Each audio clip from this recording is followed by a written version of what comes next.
ఈ కథ 1990లో Stephen king misery అనే నవల రాశాడు. అది చాలా అద్భుతమైన నవల. అది చూసిన తర్వాత నేను బాగా ఇన్స్పైర్ అయ్యాను. ఈ నవల ఎలా అయినా మనం తెలుగులోకి, మన తెలుగు ప్రేక్షకులకు చూపించాలనే తపంతో ఒక 4-5 ఇయర్స్గా దీన్ని ఎలా చేయాలి, దీన్ని అనువాదం ఎలా చేసుకుంటే బెటర్ అని చెప్పి దాన్ని మోడిఫై చేసుకొని బాగా మన ప్రేక్షకులకి ఎలా కావాలో అలా ప్రతి అంశం ఫ్రెండ్స్తో కూర్చొని అందరితో డిస్కస్ చేసి దీన్ని ప్లాన్ చేసి చేయడం అయింది. మా బ్రదరు సాగర్ గారు పెద్ద ఆయన సజెషన్స్ తీసుకుందాం, ఆయనే కథలో కొన్ని సజెషన్స్ తీసుకుందాం, ఆయన కలవడం అయింది. ఆయన కథ విన్న తర్వాత చాలా బాగుంది. అంటే కథ చెప్పినప్పుడు బాగా నేను ఇన్స్పైర్ అయ్యాను శ్రీనివాసరెడ్డి చెప్పినప్పుడు. సో కథ ఎవరిలో పుట్టిందో వాళ్ళు డైరెక్ట్ చేస్తేనే కరెక్ట్ అనిపించింది. మళ్ళీ ఇంకొకళ్ళు అనేటప్పటికీ మనం అనుకున్న ఫెయిల్ అవుద్దామని భయంతో తమ్ముడే చేయమని అడిగాను. అంటే ఫస్ట్ ఈ సినిమా స్టార్ట్ చేద్దాం అనుకున్నప్పుడు పూర్ణాకి కానీ చార్మిక్ కానీ వెళ్దాం అన్నారు. కానీ వాళ్ళని పెట్టామనుకోండి, సినిమా చారుశీల అని వాళ్ళని పెట్టగానే జనాలకు అర్థమైపోతుంది ఈ టైప్ ఆఫ్ ఫిల్మ్ అని. ఎందుకంటే వాళ్ళు ఆల్రెడీ చాలా సినిమాలు చేశారు ఇలాంటి క్యారెక్టర్స్. అదే రేష్మి అనుకోండి, ఒక కొత్త అమ్మాయిని ఇంట్రొడ్యూస్ చేస్తే ఫ్రెష్గా ఉంటుంది అన్న థాట్తో ఈ మధ్య జబర్దస్త్ ఎక్కువ ఫాలో అవుతూ ఉంటాను నేను ఆ ఎపిసోడ్స్ అన్నీ. రేష్మి యాంకరింగ్ చేయడం, ఆ అమ్మాయిలో ఉన్న ఇది నాకు కొంచెం బాగా నచ్చింది. సో వెంటనే ఆ అమ్మాయిని కాంటాక్ట్ చేయడం జరిగింది. రేష్మి నేను ఇద్దరం బాంబేలో కలిసాం. సార్ సినిమా వచ్చి నరేట్ చేసేటప్పుడు we sat down at a coffee shop. నాకు మొత్తం సినిమా నరేట్ చేశారు. కలవంగానే ఆ అమ్మాయి కథ వినడం, ఫుల్ ఫ్లెడ్జ్గా చాలా బాగుందండి చేస్తాను అనడం, ఒప్పేసుకోవడం అన్నీ అట్ ఎ టైం జరిగిపోయింది. Srinivas Reddy sir script narrate చేసేటప్పుడే I had a lot of imagination running in my head. ఇలా చేయవచ్చా, అలా చేయవచ్చా అనేసి it was running in my head. So shooting వచ్చేసరికి I was really excited. I was really very excited because ఇలాంటి role నేను ఎప్పుడు చేయలేదు. ఒక టైటిల్ రోల్ని నాకు ఇచ్చారు. I had to shoulder a title role. So I definitely felt very responsible. And ఒక సైకాటిక్ రోల్ చేసేసరికి ఇట్స్ మ్యాడ్నింగ్ అండి. There's a lot of madness involved in it. Body language అయినా అవ్వచ్చు, లేకపోతే క్లమ్జీ చెప్పలేను, కానీ it was a lot of madness. Every day end of the shooting అండి I use to feel so exhausted.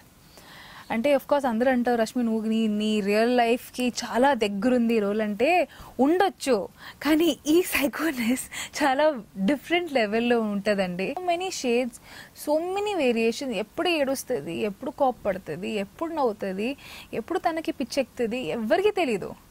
అసలు shooting స్పాట్లో కూడా అప్పుడప్పుడు we use to develop the scenes అనమాట. నేను, Rajiv garu, I use to take a lot of help from Rajiv sir because he so senior and he's done so many films and he's a fabulous actor. నాకు ఈ కథకి hero అక్కర్లేదు, ఒక మంచి నటుడు కావాలి. ఆ నటుడు అనగానే నాకు అనిపించింది ఫస్ట్ రాజీవే అనిపించాడు. ఆయన వచ్చి అమ్మా ఇలా అని చెప్పేసి స్క్రిప్ట్ వినమ్మా పాయింట్ అని చెప్పారు. ఓకే విన్నాను, ఓకే సార్ నాకు సమ్మతమే ఉన్నాను. So he is not mobile in the film. So చాలా సీన్స్లో I had to carry him, I had to push him around. కొన్ని ఫిజికలీ ఫైటింగ్ సీన్స్ అవన్నీ కూడా ఉన్నాయి. సో అవన్నీ రాజీవ్ సార్ సపోర్ట్ చేశారు కాబట్టి నేను చేయగలిగాను. Or else it would have been very very difficult if it would not have been a cooperative artist.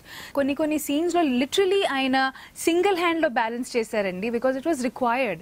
And she is very clever women also. అంటే script వైజ్గా కానివ్వండి, షార్ట్ వైజ్గా కానివ్వండి, పర్ఫార్మెన్స్ వైజ్ కానివ్వండి, షీ నోస్ ఏది ఎంతవరకు చేస్తే బాగుంటుంది అవన్నీ తెలిసిన వ్యక్తి. without his cooperation, without his willingness to make this film look the way it is, it would really not have been possible. So సినిమాలో నిజంగా చెప్పాలంటే యాక్టింగ్ పరంగా 99.9% రాజీవ్ సార్కి క్రెడిట్ మనం ఇవ్వాలి. ఎందుకంటే నేను ఆబ్వియస్లీ ఫర్ మై పర్సనాలిటీ నేను సింగిల్ హ్యాండెడ్గా ఆయన మోయలేను. అండ్ ఆ సిచ్యువేషన్స్లో ఎలాంటి సపోర్ట్ పెట్టడానికి కూడా మనకి the circumstances did not allow us. So he literally one-handedly he has balanced himself. So కొంచెం లెవెల్ అవ్వడానికైనా లేకపోతే నన్ను సపోర్ట్ చేసి to finish the scene. So it was not at all easy అండి. డిసెంబర్ మంత్లో రెయిన్ సీక్వెన్స్ చేయడం హైదరాబాద్ అవుట్స్కర్ట్స్లో is absolutely not easy అనే విషయం ఎక్స్పీరియన్స్ చేయాల్సిన అవసరం లేదు, చెప్తేనే అర్థమైపోతుంది. It was very very cold but we had to shoot. we could not have delayed it any further.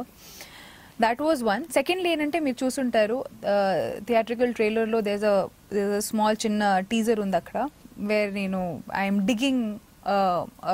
Digging a pit and మీరు చూసుంటారు రాజీవ్ గారిని నేను చైర్లో తీసుకొని వచ్చి I throw him into the pit.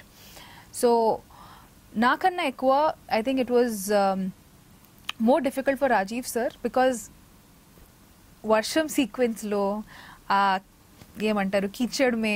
ఇక్కడ ప్రాక్టికల్గా ఎలా ఉంటుందంటే ఆ ఇబ్బంది ఎలా ఉంటుందంటే లోపల కూర్చున్నవాడికి తప్ప బయట కూర్చున్న వాళ్ళకి తెలియదు. అది మట్టి కప్పెట్టారు, వర్షం పడుతుంది, చినుకులు. ఈ చినుకుల వల్ల నా కంట్లోకి మట్టి కళ్ళు తెరిచి చూడాలి. ఈ ఐ డ్రాప్స్ అంటే డ్రాప్స్ కింద డ్రాప్లెట్స్ పడి కంట్లోకి మట్టి వెళ్తుంది, కానీ నేను కళ్ళు తెరిచే చూడాలి. ఎమోషన్ ఉంటుంది. కాకుండా తడి మట్టి అంతా పైనుంచి కిందకి జారుతుంటుంది లోపల. నేను చేతులు కదపలేను. లోపల ఏదో పురుగు కుడుతున్నట్టు తొలుస్తున్నట్టు ఉంటుంది, ఏదో తిరుగుతున్నట్టు లోపల. అది బయటికి తెలియదు, నేనేం కదిలినా కానీ జనాలకి తెలియదు. It's not easy, it's not a great feeling. It's not like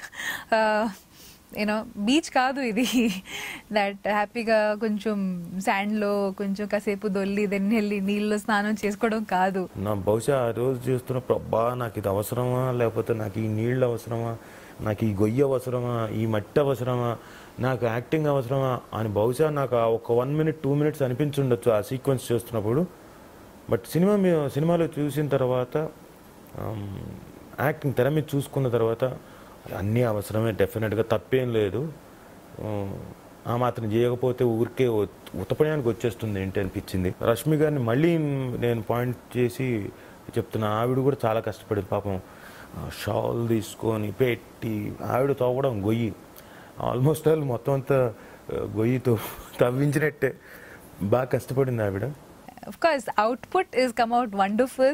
ఆ సీన్ చూస్తే డెఫినెట్గా that hard work he's paid off. అంత కష్టపడడం, ఇంత మంచి అవుట్పుట్ వస్తే అన్ని కష్టాలు చిన్నగా కనిపిస్తుంది. But it is definitely a very very nice experience to share అనమాట.